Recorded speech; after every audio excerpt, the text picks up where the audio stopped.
नमस्कार, मैं रवीश कुमार। सत्ता के इस मेले में आज ऐसा मंजर देखने को मिला कि इतिहास भी चौंक गया। आज झूठ का साम्राज्य बिखर गया, घमंड की दीवारें ढह गईं और लोकतंत्र ने अपनी असली ताकत दिखा दी। जो लोग समझ बैठे थे कि देश के जनादेश को खरीद सकते हैं, जो सोचते थे कि सत्ता का ताज पैसे और प्रचार के बूते हमेशा के लिए अपने सिर पर रहेगा, आज उन्हीं के घरों से बगावत की चिंगारी उठी है। दोस्तों, आज का दिन सिर्फ संसद का दिन नहीं है। आज का दिन लोकतंत्र की असली जीत का दिन है। आज का दिन उस भरोसे का दिन है जिसे बार बार कुचला गया, लेकिन हर बार उसने राख से उठकर नया रूप लिया। आप सोच रहे होंगे कि मैं इतनी जोर से क्यों बोल रहा हूं, क्यों बार बार कह रहा हूं कि यह दिन अलग है। रुकिए, जरा सांस लीजिए, क्योंकि जो तस्वीर संसद से निकली है उसने सत्ता की नींव हिला दी है। उपराष्ट्रपति चुनाव का नतीजा आ चुका है और वह उम्मीदवार जिसके साथ राहुल गांधी खड़े थे उसने शानदार जीत हासिल की है। जी हां, वही राहुल गांधी जिन पर हंसने के लिए बीजेपी और उनकी गोदी मीडिया ने 24 घंटे झोंक दिए। वही राहुल गांधी जिन्हें पप्पू कहकर मजाक उड़ाया गया। वही राहुल गांधी जिन्हें नासमझ, गैर राजनीतिक और जाने क्या क्या कहा गया। रात दिन उनके हर बयान को काट पीट कर पेश किया गया ताकि लोग उन्हें कभी गंभीरता से न लें। लेकिन आज वही राहुल गांधी सत्ता के घमंड पर हथौड़ा मारते दिखे। सुबह से लेकर शाम तक का नजारा देखिए। सुबह टीवी स्टूडियो में एंकर चमकती लाइटों के नीचे बैठे थे, चेहरे पर गर्व, आवाज़ों में अहंकार। कह रहे थे मोदी जी की रणनीति फाइनल है, बीजेपी का प्रत्याशी भारी मतों से जीतेगा, विपक्ष की औकात नहीं है। लेकिन जैसे जैसे समय बीता स्टूडियो का माहौल बदलने लगा। दोपहर होते होते वही एंकर बेचैन हो गए। कोई कह रहा था क्रॉस वोटिंग हो रही है, कोई कह रहा था इतिहास बदल रहा है। और शाम 6 बजे जब नतीजे आए तो स्टूडियो के चेहरे ऐसे लटक गए जैसे किसी बच्चे के हाथ से उसका सबसे प्यारा खिलौना छीन गया हो। और अब जरा सत्ता के गलियारों की तस्वीर देखिए। सुबह मोदी जी आत्मविश्वास से भरे बैठे थे, चेहरे पर वही मुस्कान जैसे शाम को जीत का जश्न मनाने वाले हों। अमित शाह फोन पर थे, इधर से उधर कॉल जा रहे थे। भाई ध्यान रखना, लाइन मत तोड़ना, क्रॉस मत करना। लेकिन सांसदों ने क्या किया? सांसदों ने न पैसे की सुनी, न दबाव की, न सत्ता की। सांसदों ने अपने दिल की सुनी, अपने जमीर की सुनी और बीजेपी के प्रत्याशी को ऐसा झटका दिया कि पूरा सत्ता तंत्र हिल गया। दोस्तों, यह सिर्फ एक चुनाव नहीं था, यह लोकतंत्र की चेतावनी थी। यह जनता का संदेश था कि सत्ता चाहे जितनी ताकतवर हो जाए, चाहे प्रचार के बल पर आसमान छूने लगे, अंत में असली ताकत जनता के पास ही रहेगी। और जब जनता चाहेगी, सत्ता को आईना दिखा देगी। सत्ता के गलियारों में आज ऐसा सन्नाटा है जैसा शायद ही पहले कभी देखा गया हो। सुबह तक जो चेहरे कैमरे के सामने चमकते थे, जो गला फाड़कर चिल्लाते थे कि मोदी जी अपराजेय हैं, मोदी जी अजय हैं, उनके सामने कोई टिक ही नहीं सकता। शाम तक वही चेहरे पीले पड़ गए। वही एंकर जो सुबह तक शेर की तरह दहाड़ रहे थे, बाघ की तरह गुर्रा रहे थे, शाम होते होते चूहे की तरह अपने अपने बिलों में घुस गए। जिन स्टूडियो में सुबह तक जीत के गीत गाए जा रहे थे, वहां अब बेचैनी का अंधेरा छा गया। सुबह तक गोदी मीडिया की जुबान पर सत्ता का राग था, शाम तक डर के मारे आवाज कांप रही थी। जिन एंकरों के माथे पर आत्मविश्वास की चमक थी, वहां अब पसीने की बूंदें लुढ़क रही थीं। जिन पत्रकारों ने अपना करियर मोदी भक्ति में झोंक दिया था, उनके लिए यह नतीजा किसी बुरे सपने से कम नहीं था। अब जरा विपक्ष की तरफ देखिए। राहुल गांधी ने क्या किया? उन्होंने शोर नहीं मचाया, भाषणों के तीर नहीं चलाए। उन्होंने धीरे धीरे धैर्य के साथ चुपचाप रणनीति बनाई।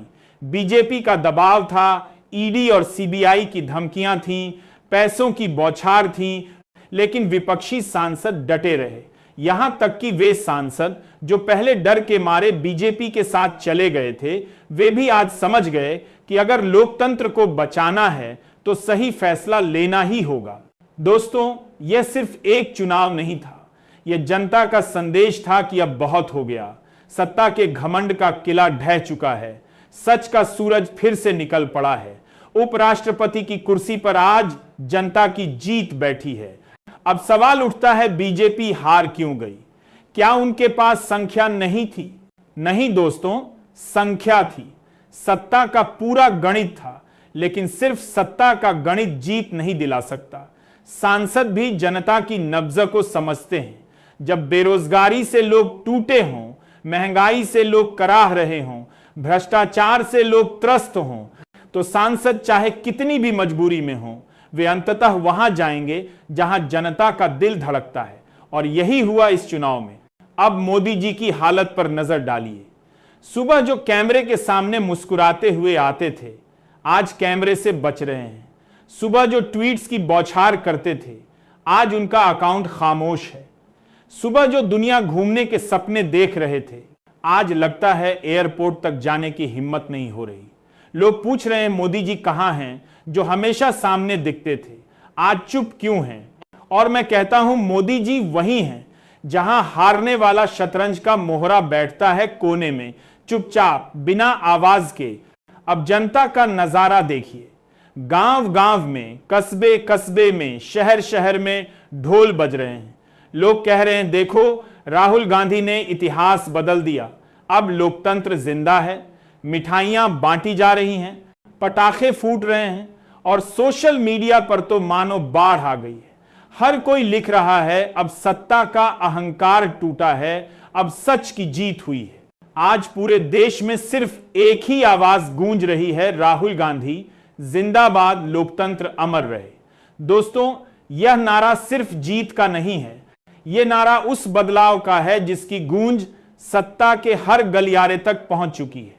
यह सिर्फ उपराष्ट्रपति चुनाव का नतीजा नहीं है, यह उस क्रांति का पहला कदम है जहां जनता ने तय कर लिया है कि अब वह न तो डरेगी, न झुकेगी, और न ही किसी सत्ता के लालच या धमकी के आगे बिकेगी। मोदी जी और अमित शाह चाहे कितनी भी चालें चल लें, चाहे जितनी भी गोदी मीडिया खरीद लें, चाहे जितने भी प्रवक्ता टीवी पर भेज दें, जनता ने साफ कर दिया है कि अब बहुत हो चुका है। लोकतंत्र अब जाग चुका है। जनता अब अपने हक के लिए खड़ी हो चुकी है। यह जीत सिर्फ राहुल गांधी की नहीं है, यह जीत पूरे भारत की है। उन किसानों की है जो खेतों में पसीना बहाते हैं, उन मजदूरों की है जो रोजी रोटी के लिए लड़ते हैं, उन नौजवानों की है जिनके हाथों में डिग्रियां हैं लेकिन रोजगार नहीं। और मजेदार बात यह रही कि जैसे ही नतीजा आया, सत्ता गलियारों में सन्नाटा छा गया। सुबह तक जो नेता डींगे हाँक रहे थे, शाम तक मोबाइल स्विच ऑफ करके गायब हो गए। जो प्रवक्ता सुबह चैनलों पर ताल ठोक रहे थे, शाम तक बीमार पड़ गए। जो पत्रकार सुबह तक मोदी मोदी चिल्ला रहे थे, शाम को खबर पढ़ते समय आंखें नीची करके बुदबुदा रहे थे। जी, विपक्ष का उम्मीदवार विजय हो गया है। दोस्तों, यह नजारा सिर्फ हार और जीत का नजारा नहीं था, यह सत्ता के अहंकार के टूटने का नजारा था। यह उस डर के खत्म होने का नजारा था जो सालों से जनता के दिलों में बैठा दिया गया था। यह मीडिया की चुप्पी के टूटने का नजारा था जो सत्ता के इशारों पर नाचता था। आज संसद ने देखा कि कैसे सत्ता का किला पलक झपकते ढह जाता है। करोड़ों का प्रोपेगेंडा जो जनता के दिलों और दिमाग पर कब्जा करने के लिए फैलाया गया था, वह आज राख में बदल गया। आज संसद ने देखा कि जब जनता की धड़कनें एक साथ उठती हैं तो सत्ता के सिंहासन तक हिल जाते हैं। उपराष्ट्रपति चुनाव का यह नतीजा सिर्फ एक कुर्सी की जीत नहीं है, यह उस आवाज की जीत है जो गांव गांव, शहर शहर में गूंज रही थी। यह उस उम्मीद की जीत है जो मजदूर की झोपड़ी से लेकर बेरोजगार नौजवान की आंखों में पल रही थी। यह उस भरोसे की जीत है जो बार बार टूटा लेकिन हर बार और मजबूत होकर लौटा। दोस्तों, यह सिर्फ शुरुआत है। आने वाले दिनों में और भी बड़े बड़े धमाके होंगे। सत्ता के गलियारों में जो डर का सन्नाटा आज छाया है, वह लोकतंत्र की असली ताकत का सबूत है। और अगर आप चाहते हैं कि यह ताकत और बढ़े, तो इस लड़ाई को आवाज़ा दें, इस वीडियो को शेयर करें, लाइक करें और चैनल को सब्सक्राइब करें, क्योंकि सच्चाई की लड़ाई में आपकी आवाज़ ही असली हथियार है। अगर राहुल गांधी की रणनीति पर गौर करें तो यह किसी शोर शराबे वाली राजनीति की कहानी नहीं थी। यहां न तो बड़ी बड़ी बयानबाजी थी, न ही किसी तरह का दिखावा। राहुल गांधी ने न तो सत्ता को ललकारने के लिए भाषणों की बौछार की, न ही मीडिया के सामने ताकत के प्रदर्शन का नाटक रचा। उन्होंने बस चुपचाप पत्ते बिछाए, सांसदों से मुलाकात की, विपक्ष के बिखरे हुए धागों को जोड़कर एक मजबूत गठजोड़ तैयार किया और अंततः वह कर दिखाया जिसे सत्ता के गलियारों में नामुमकिन माना जा रहा था। बीजेपी ने अपनी पूरी ताकत झोंक दी थी। ईडी, सीबीआई, आयकर विभाग, हर हथियार का इस्तेमाल किया गया। गोदी मीडिया ने तो मानो दिन रात सत्ता के पक्ष में माहौल बनाने का ठेका ले लिया था। हर खबर में एक ही राग था, बीजेपी जीतेगी, मोदी जीतेंगे, विपक्ष बिखरा हुआ है। लेकिन सच यह है कि लोकतंत्र का आशीर्वाद खरीदा नहीं जा सकता। जनता का विश्वास धमकियों में नहीं बिकता। यही वजह है कि पूरी ताकत लगाने के बावजूद बीजेपी सत्ता के इस इम्तिहान में बुरी तरह फेल हो गई। अब सवाल उठता है आगे क्या होगा, क्योंकि अब संसद का माहौल बदल चुका है। सांसद यह समझ चुके हैं कि अगर जनता की आवाज के खिलाफ जाएंगे तो उनकी अपनी कुर्सी भी खतरे में पड़ जाएगी। अब मोदी सरकार के लिए हर दिन किसी अग्नि परीक्षा से कम नहीं होगा, क्योंकि यह हार सिर्फ एक चुनाव की हार नहीं है, यह जनता के गुस्से का इशारा है। राहुल गांधी का कद अब और बड़ा हो गया है, विपक्ष का मनोबल अब और ऊंचा हो गया है और बीजेपी का डर अब और गहरा हो गया है। यही कारण है कि यह जीत संसद की चार दीवारों में कैद नहीं रहेगी। यह जीत अब हर गली, हर मोहल्ले, हर नुक्कड़ और हर चौपाल में गूंजेगी। यह जीत उन युवाओं की है जो रोज रोज नौकरी के लिए धक्के खा रहे हैं। यह जीत उन किसानों की है जिनकी मेहनत का सही दाम नहीं मिल रहा। यह जीत उन महिलाओं की है जिनकी आवाज दबाने की कोशिश की गई। यह जीत उस महिलाओं की है, मीडिया की है, जो बिकने से इनकार करता है। और सबसे बढ़कर यह जीत उस लोकतंत्र की है जो बार बार साबित करता है कि भारत अभी जिंदा है, भारत जाग रहा है और भारत अब किसी भी हाल में हार मानने वाला नहीं है। अगर आप चाहते हैं कि हमारी आवाज गांव-गांव तक पहुंचे, तो हमारे YouTube चैनल गांव की राजनीति को लाइक करें, शेयर करें और सब्सक्राइब करना न भूलें।